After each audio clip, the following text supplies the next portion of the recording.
जब महाभारत युद्ध समाप्त हो गया और युधिष्ठिर को यह समाचार मिला कि वृद्ध धृतराष्ट्र संग्राम में मारे गए वीरों का अंतिम संस्कार कराने के लिए हस्तिनापुर की ओर प्रस्थान कर चुके हैं, तब धर्मराज युधिष्ठिर को अत्यधिक व्यथा हुई। पुत्र शोक से पीड़ित और गहरे दुख में डूबे हुए युधिष्ठिर अपने भाइयों के साथ धृतराष्ट्र से मिलने के लिए हस्तिनापुर पहुंचे। उनके साथ भगवान श्री कृष्ण, सात्यकी और युयुत्सु भी थे।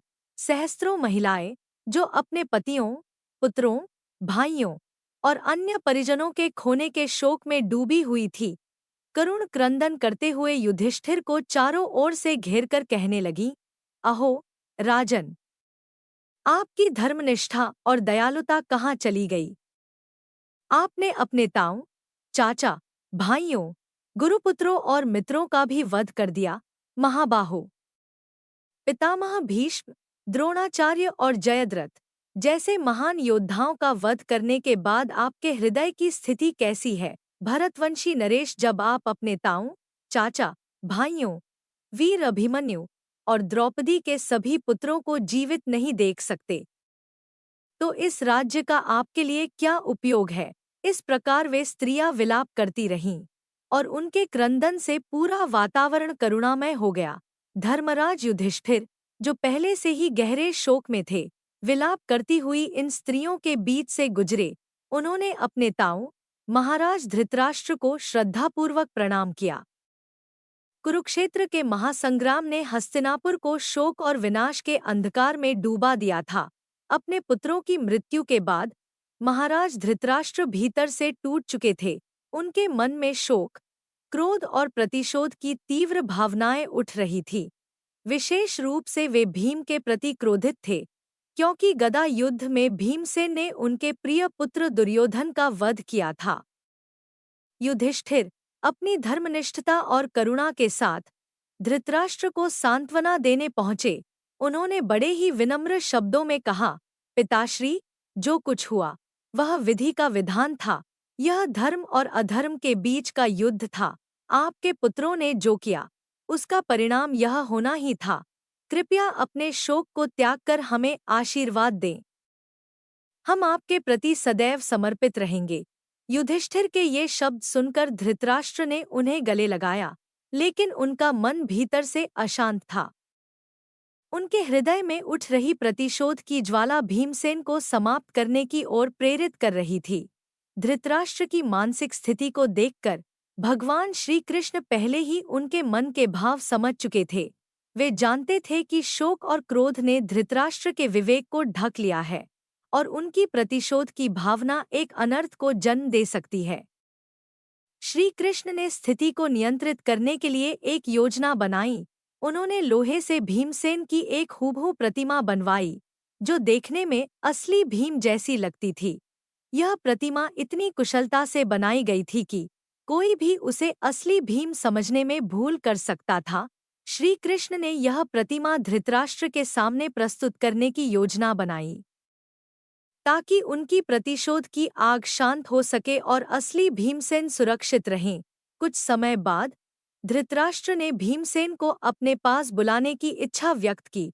उन्होंने शांत स्वर में कहा, भीम, मेरे पुत्रों का वध करने वाले, आओ मेरे पास, मैं तुम्हें गले लगाना चाहता हूँ। लेकिन उनके शब्दों में छिपे क्रोध और दुर्भावना को केवल श्री कृष्ण समझ सके।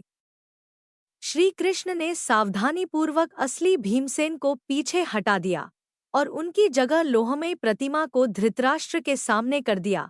धृतराष्ट्र, जो अपने शोक और क्रोध में अंधे हो चुके थे, उस लोहमयी प्रतिमा को असली भीम समझ बैठे।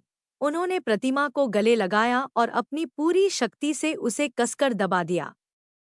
उनके पास 10,000 हाथियों का बल था और उनके क्रोध की तीव्रता इतनी थी कि उन्होंने प्रतिमा को चूर चूर कर दिया।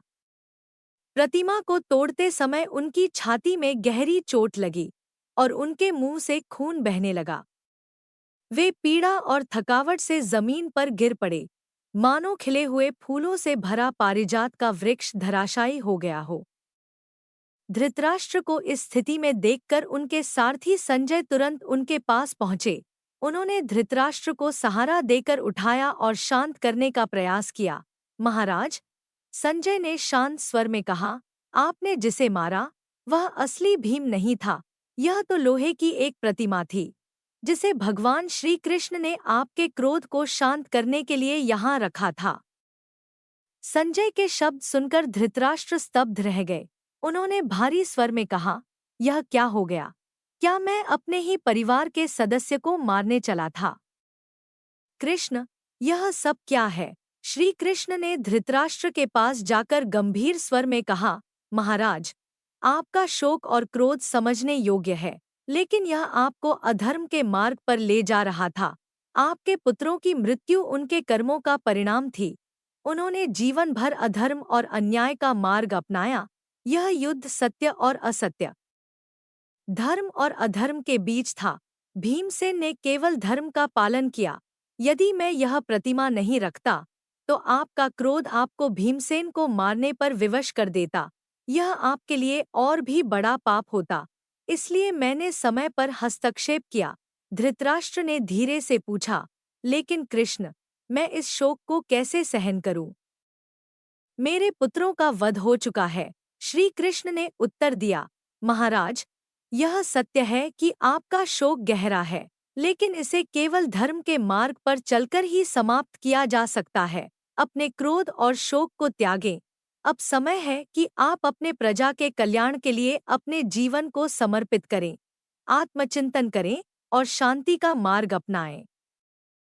श्री कृष्ण के इन शब्दों ने धृतराष्ट्र को आत्मचिंतन करने पर विवश कर दिया। उन्होंने अपने हृदय में उठ रहे क्रोध और प्रतिशोध को त्यागने का संकल्प लिया। उन्होंने स्वीकार किया कि उनके पुत्रों की मृत्यु उनके कर्मों का फल थी, और यह कि उन्हें अब शोक और क्रोध के स्थान पर धर्म का पालन करना चाहिए। यह कथा हमें यह सिखाती है कि शोक और क्रोध में लिए गए निर्णय हमेशा विनाशकारी होते हैं। धैर्य, विवेक और धर्म का पालन ही हमें सही मार्ग पर ले जा सकता है। श्री कृष्ण की बुद्धिमानी और समय पर किए गए हस्तक्षेप ने न केवल धृतराष्ट्र को पाप से बचाया, बल्कि पांडवों की रक्षा भी की। हमें भी यह समझना चाहिए कि जीवन की कठिनाइयों का सामना धैर्य और विवेक से करना चाहिए, और धर्म और सत्य के मार्ग पर चलकर ही शांति और संतोष पाया जा सकता है। कृपया वीडियो को लाइक, सब्सक्राइब और शेयर करना न भूलें।